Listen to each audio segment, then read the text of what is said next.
Shabbat Shalom! Que dia lindo, que dia especial, que dia maravilhoso! Louvado seja Deus, porque nos deu um dia de descanso. A minha filhinha fica, mãe, que dia chega sábado? E aí quando chega ela diz, ai, dia de alegria, dia da família. E a cada 15 dias nós temos a vigília, né? Hoje é dia de vigília. E aí nós temos a pré-vigília, 12 horas com Deus. É uma bênção.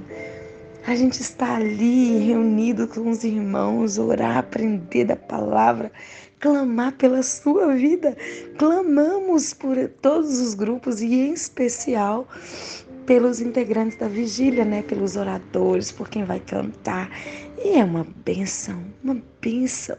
Se você não faz parte, fala, eu quero fazer parte. Pode vir no meu privado e dizer, eu quero fazer parte. Vamos orar? Querido Deus, amado Pai que estás no céu, Senhor, obrigada, porque nós estamos finalizando a pré-vigília. Hoje às 6 horas finalizamos a pré-vigília, Pai. Louvado e exaltado seja o teu nome, Senhor. Obrigada pelo ministério Pentecoste através de nós, pelas intercessoras, pela todos do pastoreio. Obrigada por este grupo, Senhor, que trabalha nos bastidores, trabalha para para os nossos irmãos serem cobertos de oração. Te louvamos, te exaltamos, te bendizemos, Senhor. Derrama sobre nós teu Espírito Santo. Estamos buscando o Espírito Santo em nome de Jesus. Amém. Amém. Ontem eu prometi para vocês que eu queria mostrar a similaridade entre Moisés e Jesus. Então, bem rápido, os dois tiveram um nascimento miraculoso. Os dois foram perseguidos na infância. Os dois se esconderam no Egito. Os dois vão para o deserto. Os dois começam no monte seu ministério. Os dois são resgatadores do povo. Os dois são literalmente libertadores do povo. Moisés liberta o povo do Egito e Jesus liberta da escravidão do pecado. Os dois morreram e ressuscitaram. Então, Moisés, ele é uma tipificação de Jesus. Então, Deus realiza um chamado, explica a razão do chamado em Êxodo 3, de 1 a 7. E ele dá as condições para Moisés ir, com todas as orientações, para que o povo fosse liberto do faraó. Naturalmente, faraó resistiu. A cada resistência, uma praga foi enviada ao Egito. Qual foi a primeira praga? Sangue. Água do Nilo em sangue. Isso está em Êxodo 7, do 20 ao 22. Vamos ler? Êxodo 7, do 20 ao 22. Deixa eu só achar. Êxodo 7, do 20 ao 22. Achem comigo também. Então aqui diz assim, ó, porém os magos do Egito também fizeram o mesmo com os seus encantamentos, de modo que o coração de Faraó se endureceu e não ouviu como o Senhor tinha dito. Então olha só, os magos fizeram subir também. Por que os magos fizeram a água em rio? Por que os magos fizeram subir os sapos da terra? É uma contrafação. Eles tentando desqualificar esse sinal forte de Deus. Então os magos começaram a fazer. O segundo é as rãs, os sapos. E ali eles também fizeram a mesma coisa. Então Deus manda Arão estender a vara sobre a terra do Egito e as rãs subiram. Terrível. E ali sempre vai acompanhar o quê? As audiências com o rei. Sempre, a cada praga, vem as audiências com o rei. Qual é a terceira praga? O piolho. Deus manda Arão ferir o pó da terra e veio os piolhos, pulgas. Foi algo terrível. Gente, outro dia eu fui picada por pulga, dói demais. Imagina uma terra toda cheia de pulga. Olha, agora sim, tudo ali com os carrapatos e pulga. E dessa vez os magos não conseguiram. Eles só conseguem as duas primeiras, só o sangue e as rãs. Agora vem o quarto. Aqui foram as moscas. Infernizou a vida deles, mas Faraó resiste. E vem o quinto. E o quinto é a morte dos rebanhos, cavalo, camelo, ovelha, vaca. Isso tudo em um só dia. Faraó desespera, mas Faraó resiste. E aí vem a sexta praga. E Deus manda Moisés pegar um punhado de cinzas e espalhar pelo ar. E surgiram nos homens, nos animais e até nos magos as feridas, as chagas. E Faraó resiste. Aí vem o 7, Deus manda 7 pragas. Aí é o granizo, tempestade no Egito. Nunca haviam visto isso. Acabou com tudo. E Faraó resiste. Cada praga dessa uma audiência com o rei. Aí vem o 8º, os gafanhotos. Foram tantos que escureceu, que acabou com o céu. Ninguém viu o céu, era só uma nuvem de gafanhoto. E Faraó resiste. Aí vem o 9, trevas durante 3 dias. Moisés levanta as mãos e foi só trevas, só trevas. E Faraó resiste.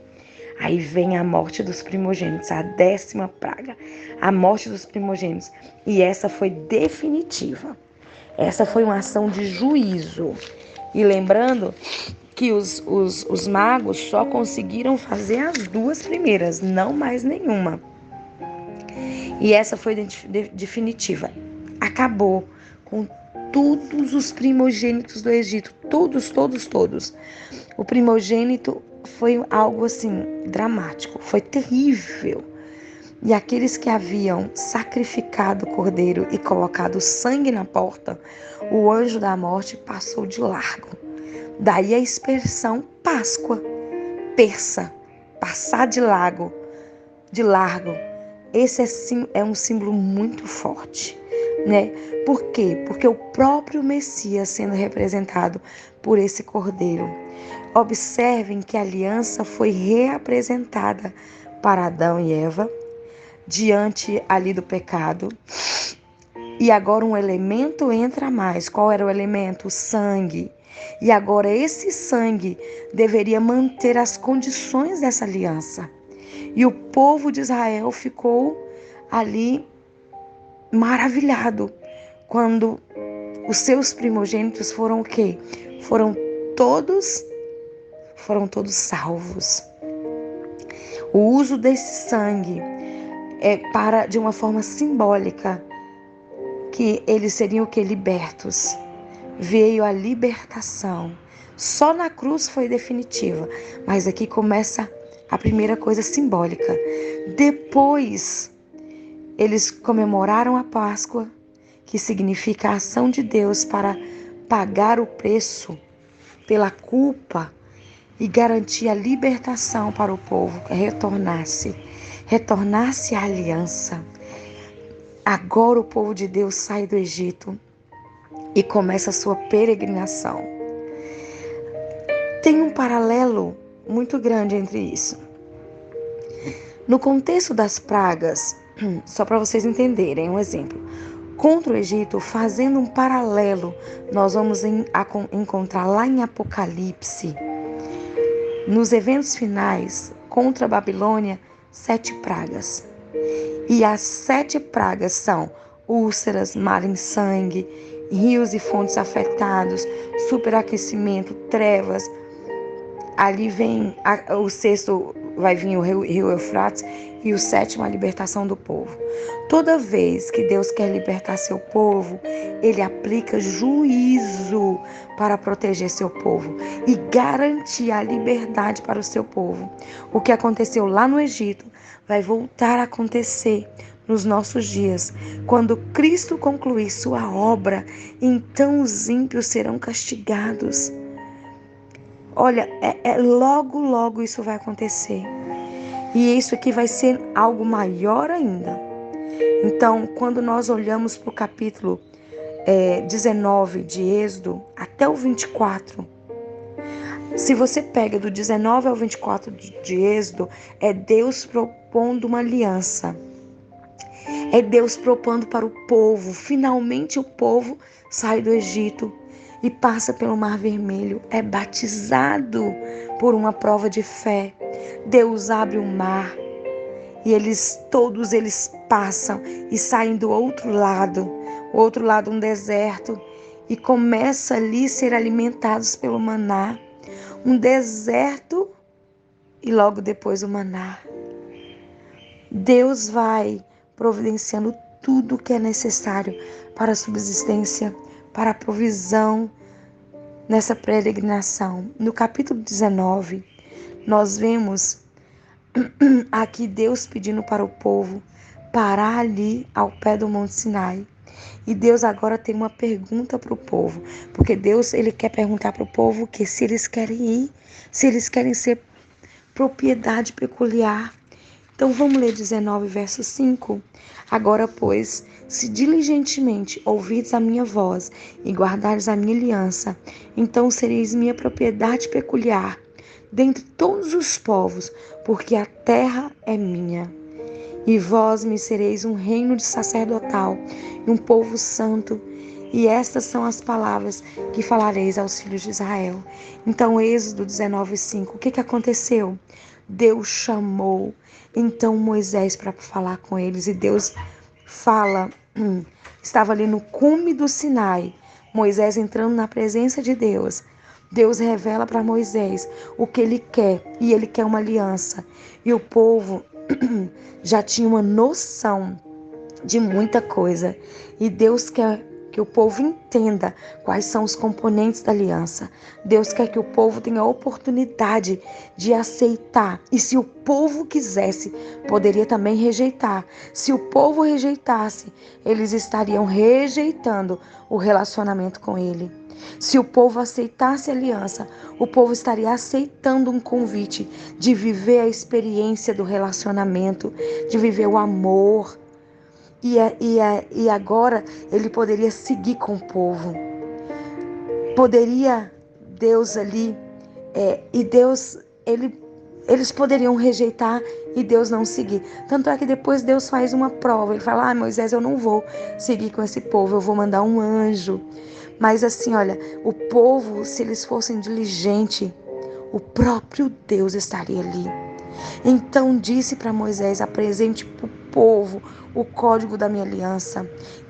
E ali Deus apresenta para Moisés, Deus coloca os 10 mandamentos no coração de Moisés. No capítulo 20 de Êxodo, o que são os códigos da aliança? Os 10 códigos. Quais são? Os 10 mandamentos. E amanhã nós vamos entender esse código da aliança. Os 10 mandamentos de Deus. E Deus ali chamando o povo para adorar, para amá-lo. E ele também amaria aquele povo, seguiria com aquele povo. Queridos, contra o amor não há argumentos, não há fatos. Por isso que você precisa continuar a sua jornada dos 40 dias. Estamos no 16º dia. Mande para o seu amigo, estou orando por você. Estou no 16º dia orando pela sua vida. Deus te abençoe, Deus te guarde.